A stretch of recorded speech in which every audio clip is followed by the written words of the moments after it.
Stay tuned po tayo sa paano tayo makapag-withdraw. Tulog ka, kikita ka nga ng pera dito na OTC JKE na apps. Hello! Welcome back to my channel. It's me again, Smilesy Collection, mga kabayan. At pera pa rin ang ating pag-uusapan sa ating free time. At mga kabayan, sa hindi pa tayo mag-umpisa, please subscribe this channel, Smilesy Collection, para po sa lahat ng mga uploaded natin ng mga video, ma-notify po kayo every time na mag-upload po ako. At maraming salamat po sa ating iba nating mga kababayan na nag-subscribe, nanood sa ating video. At hindi na natin patagalin mga kabayan ng ating episode ngayon na araw. So, ipakikita ko na sa inyo mga kabayan paano ako nag-withdraw sa OTCJKE na apps. Nahirapan ako magsalita mga kabayan. Kasi ito na, i-recap ko na rin yung ang ating video mga kabayan, paano tayo sa ating mga tutorial kung paano tayo makapag-invest, paano tayo mag-withdraw. Kasi ngayon, tapos na akong nag-withdraw after 24 hours, na-receive ko na yung pera ko sa apps na ito at paying naman siya.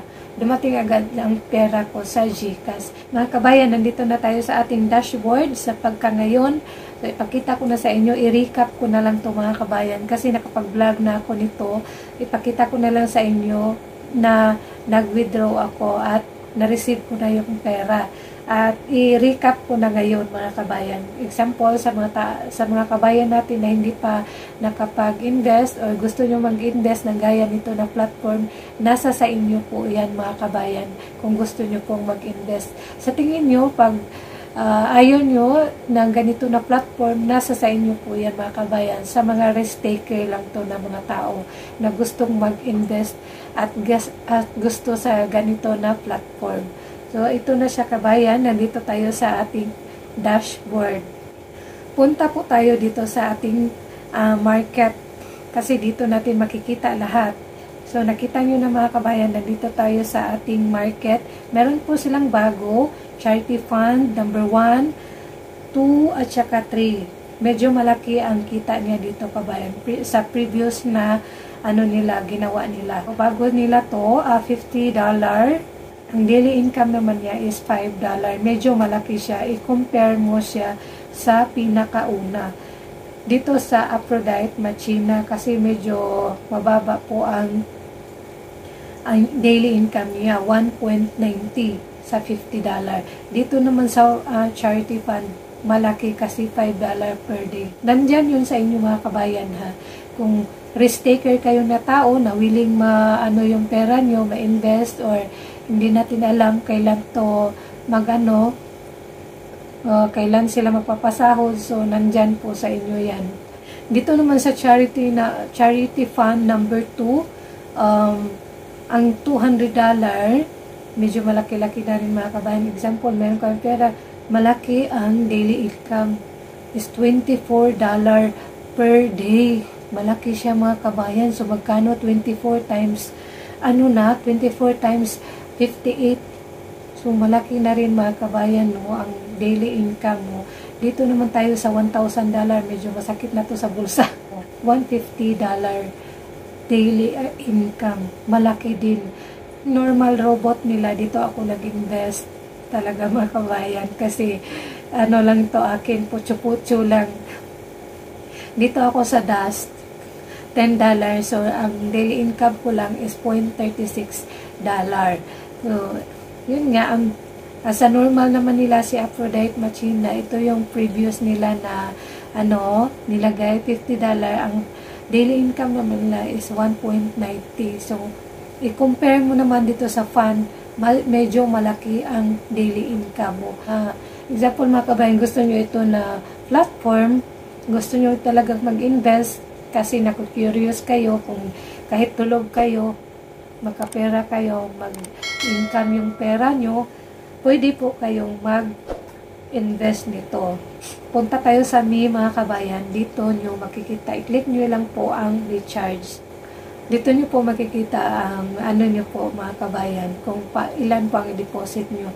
I-click nyo lang po ang legal tender. para makita nyo po magkano ang recharge nyo.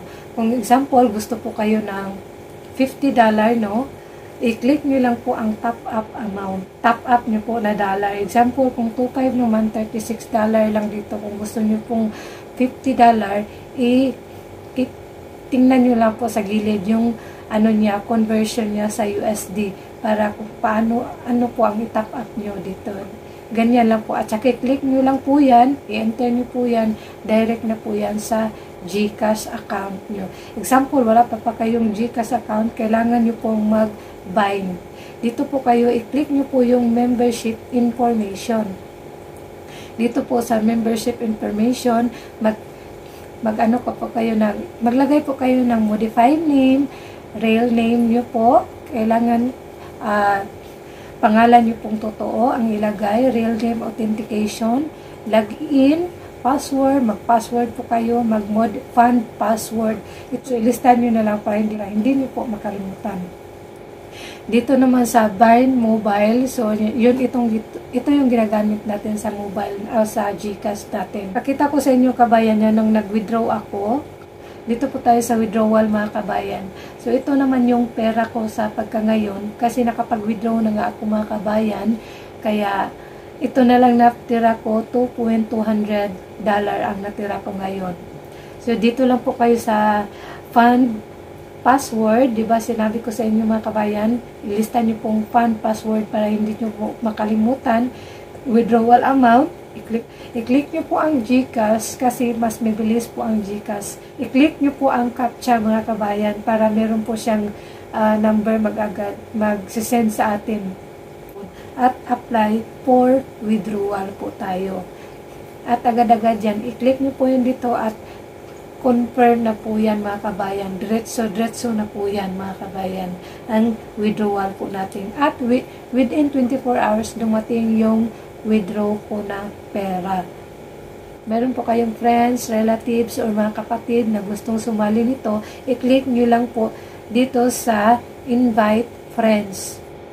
Yun po. I-click nyo lang po ito.